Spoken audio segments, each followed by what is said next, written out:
The coronation year did not begin with celebration. It began with a quiet knock on a wooden door in Kensington Palace, late January 2023, before the cameras had fully woken.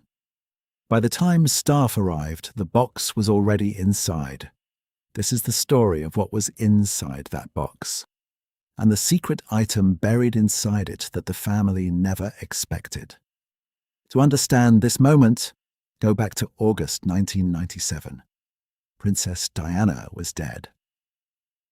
Her funeral cortege passed through London, watched by an estimated 2.5 billion people worldwide. The flowers at Kensington Palace reached above the iron gates. Britain had not seen public grief like that since the war, but grief in a monarchy does not last. The institution absorbs it, files it, and moves on. Inside the palace, two small boys did not move on. William was 15, Harry was 12. Their mother died in a Paris tunnel at 12:23 a.m. while photographers chased the car trying to escape them. That crashed Mercedes in the Alma Tunnel became one of the most photographed accidents of the 20th century. What stayed inside the palace was not the image, it was the small, ordinary things she had left behind. A hairbrush still holding strands, shoes by the door, a jacket that still smelled faintly like her perfume. The Spencer family, the Earls Spencer, understood this better than anyone. Aristocratic English lineage going back to the 15th century, before the Tudors. Their ancestral estate, Althorpe, sits on roughly 13,000 acres of Northamptonshire countryside. Not Buckingham Palace, something older, something private. The Spencer family jewellery collection contains pieces dating back 5 centuries. Diana's wedding tiara, the Spencer tiara, was family, not royal. Her pearl choker was family too. Made by Garrard, the crown jeweller who has made the British crown jewels for over 150 years. The sapphire engagement ring, the 12-carat oval. Ceylon sapphire surrounded by 14 solitaire diamonds in 18-carat white gold was chosen by Diana herself in 1981 from a Garrard catalogue. Around £28,500 at the time. That ring would become the most emotionally loaded piece of jewellery in modern royal history. In October 2010, William took his mother's ring to Kenya and used it to propose to Catherine Middleton. He said publicly it was his way of making sure his mother did not miss out. A lot of people accepted that explanation. Warm, tidy, complete. The longer story behind that gesture did not end in Kenya. When Diana died, the question of who would receive her personal possessions was not simple. Most of her most valuable jewellery was held by the Crown on long-term loans items from the royal collection, pieces from the Crown estate.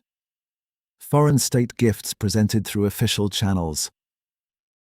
But there were personal items too, things she had received privately, things the Spencers considered theirs by blood.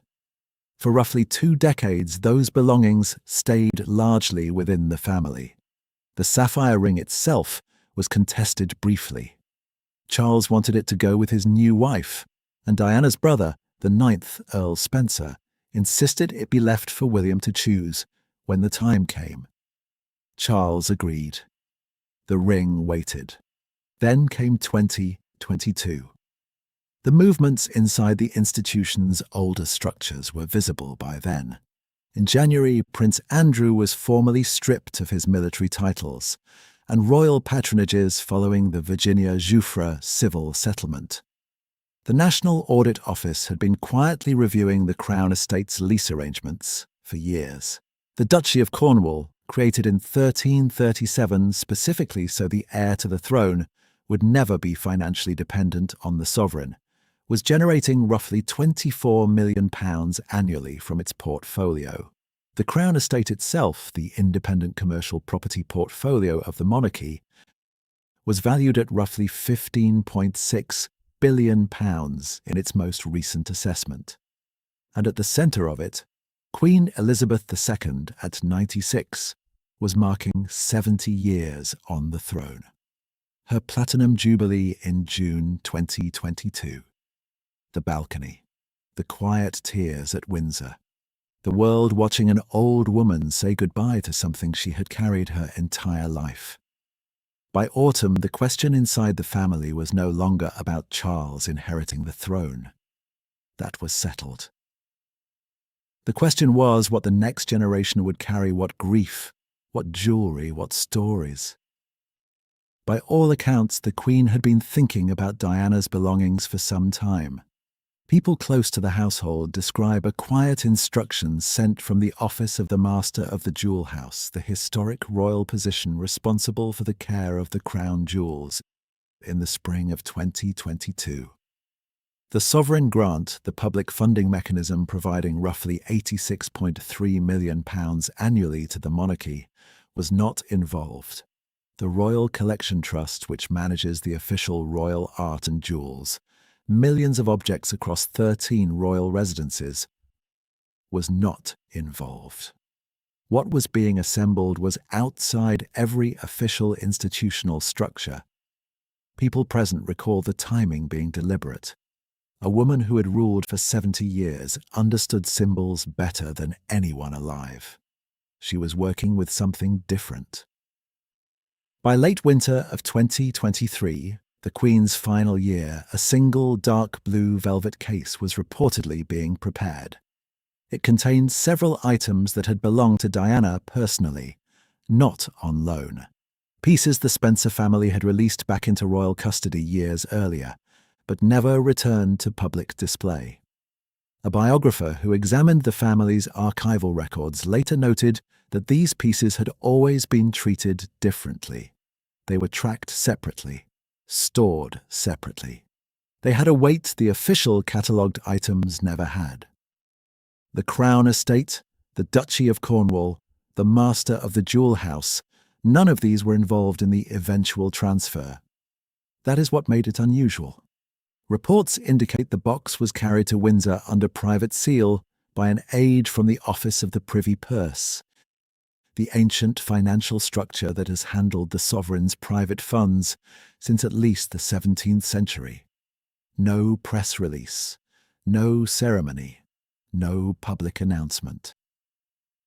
William's reaction when the box arrived at Adelaide Cottage was immediate and visible. He did not open it right away. He asked for an hour alone. The Princess of Wales stood quietly in the room and did not press. The signature moment came later during one of his final visits to Windsor.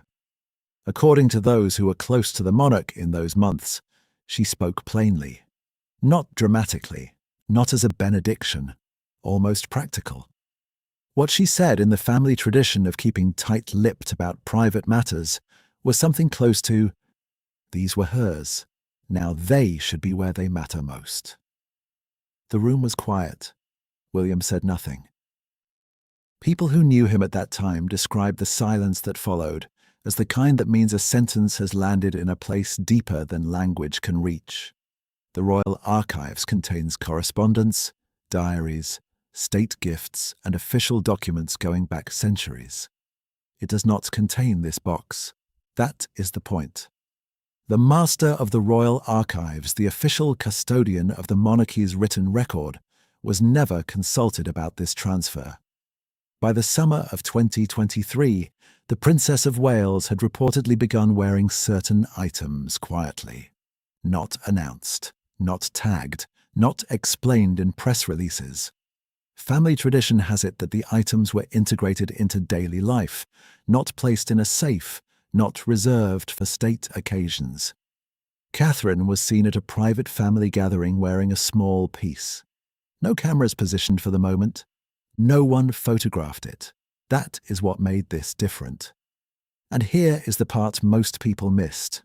The sapphire engagement ring, the one William gave Kate in 2010, now valued conservatively at over £300,000 by modern appraisal, was not the most significant item inside the box. The Crown Estate had its accounts published. The Duchy of Cornwall published its yearly figures. The Spencer family tiara was publicly worn at the royal wedding in 2011, catalogued in every record. What was concealed inside the blue velvet was not from any of these official structures. Insiders familiar with the situation describe the headline item as a sapphire and diamond brooch Diana had commissioned privately in 1980 from a London jeweller, before the royal engagement, before the public life, before any of it. 2 carats total weight, no Garrard hallmark, no crown inventory, no public record. A purely personal piece. The 9th Earl Spencer is said to have placed it inside the velvet case personally. A small brooch. An older sister had worn it to family events at Althorpe for years before the world knew who she was. That single detail mattered more than anyone realized at the time. The Queen reportedly said to William on a Windsor afternoon, that same line, "These were hers. Now they should be where they matter most."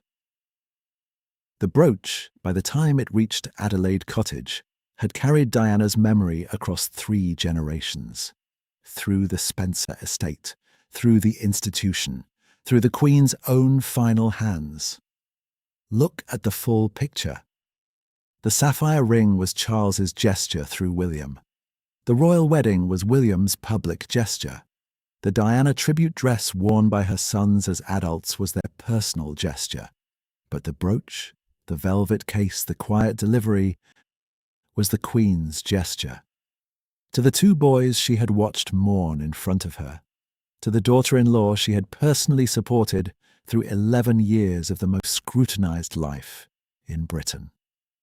To the memory of a woman whose death effectively ended the old monarchy and quietly began the new one. This is where the real story begins, because the institution did not change in 1997. It did not change when Charles married Camilla. It did not change when William chose Kate. The institution changed when one old woman in her final months decided that the unfinished business between a crown and the woman it could not protect should finally be settled, not with a public gesture, but with a private one. A brooch, 2 carats, no official record, and once that line was drawn, it did not go back. She won her battle. She got the coronation. She got her dynasty. But the war was never about the jewelry. It was about whether the institution Diana tried to change would ever become something worthy of the price she paid. If you stayed with this story to the end, share it with one person who remembers the Diana years. There are fewer of us every year. If this moved you, like the video, leave a comment telling me which detail landed hardest. And subscribe, because the private gifts often matter more than the public ones, and we are just beginning to surface them.